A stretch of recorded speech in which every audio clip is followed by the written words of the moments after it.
Ladies and gentlemen, welcome to this Warlords of Draenor Beta preview video. And in this video, we're going to be taking a look at one of the new heroic mode encounters from the Highmaul raid, and these are the Twin Ogron. And because heroic mode is now flexible raiding, you should keep in mind that the health values of the bosses will change in order to compensate for how many people are in your raid group.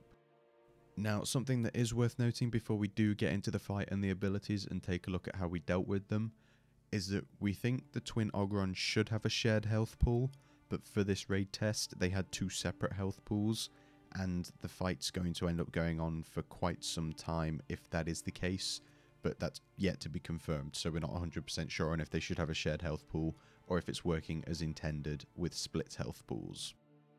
So first of all, let's take a look at the abilities that the Twin Ogron have, and then I'll just talk about what we tried and what we think might actually work when this fight goes to live.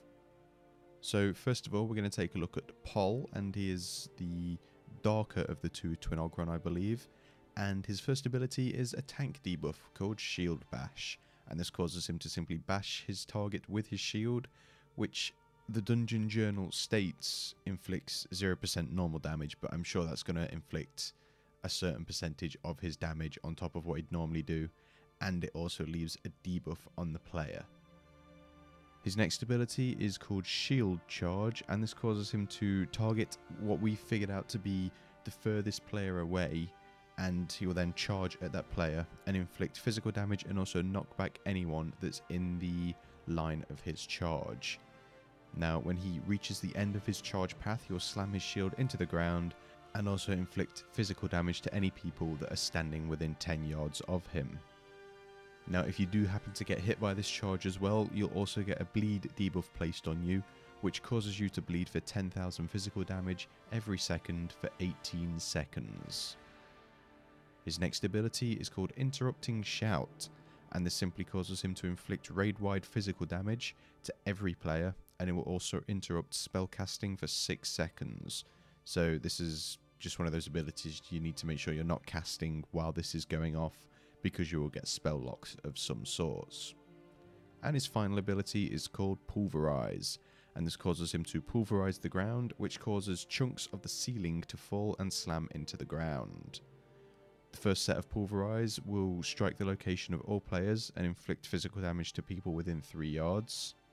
The second Pulverize will loosen several chunks of the ceiling to fall, which inflicts physical damage to people within 8 yards.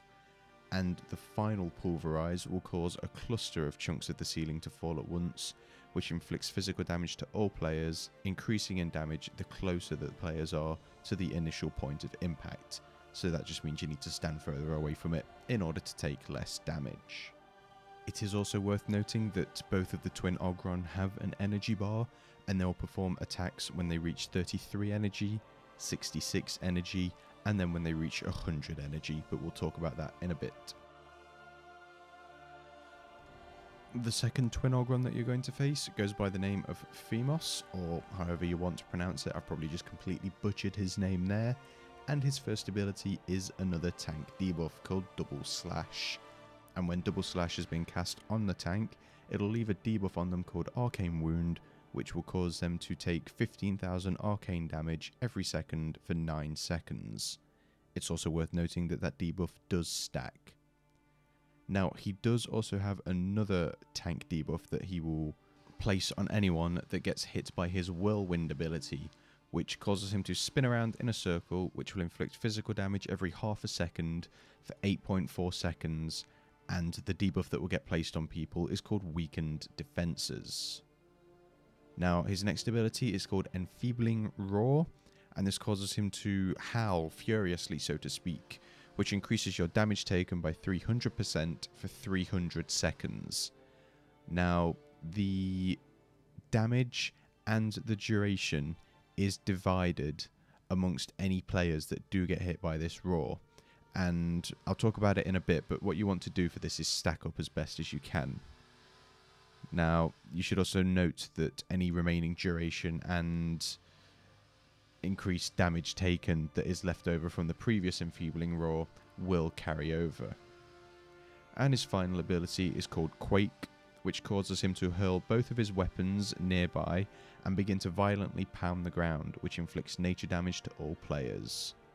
Now, this will then cause these massive fire lines that you've probably seen coming at us a few times, which will be spawned at targeted locations, burning nearby players.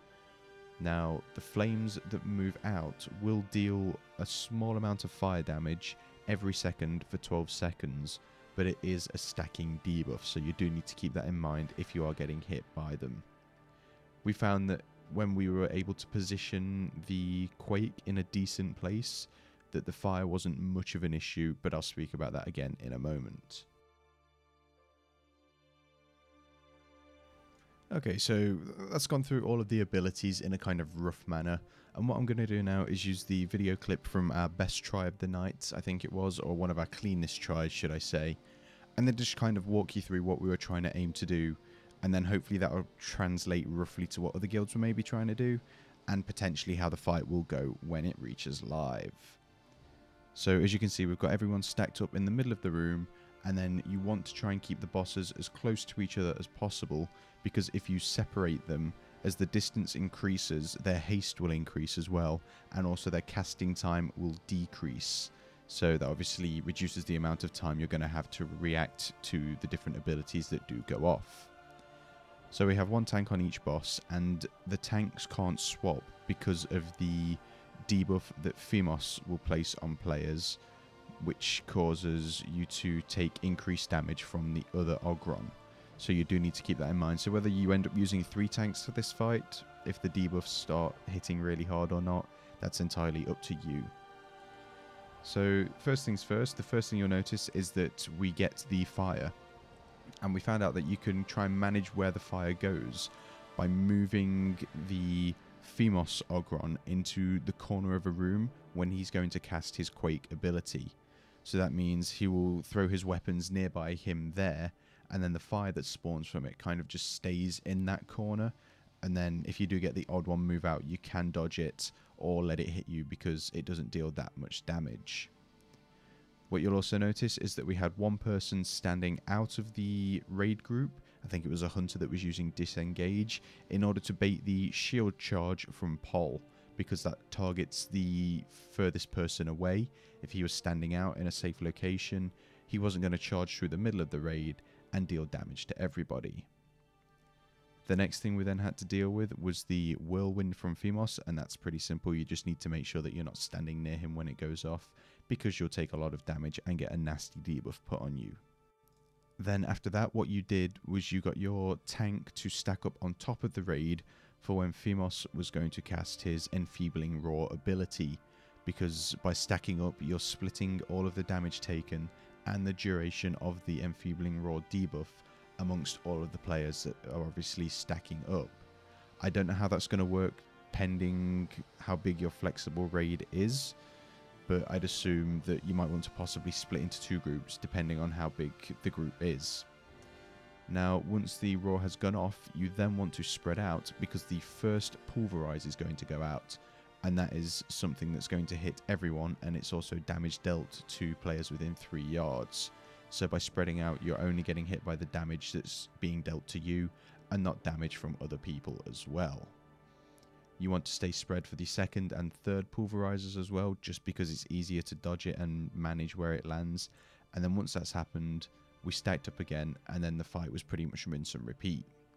What we did notice, however, and unfortunately we didn't get very far into the fight once we'd completed that first round of abilities, is that some things do end up coming in a different order. Like we got the pulverize first, and then we got the enfeebling roar, and just abilities were going off at what was either the wrong time or a different time, in order to make sure the fight isn't, you know, just the same thing over and over again. But all in all, it has potential to be a really fun fight, and the testing went really well. We really enjoyed it, so it's got that going for it. So that's going to do it for this Warlords of Draenor raid testing preview video. If you are interested in future previews such as this one, please do feel free to subscribe to the channel. And if you'd like to stay up to date with all of the latest Warlords of Draenor news, then please do head on over to flaskup.com.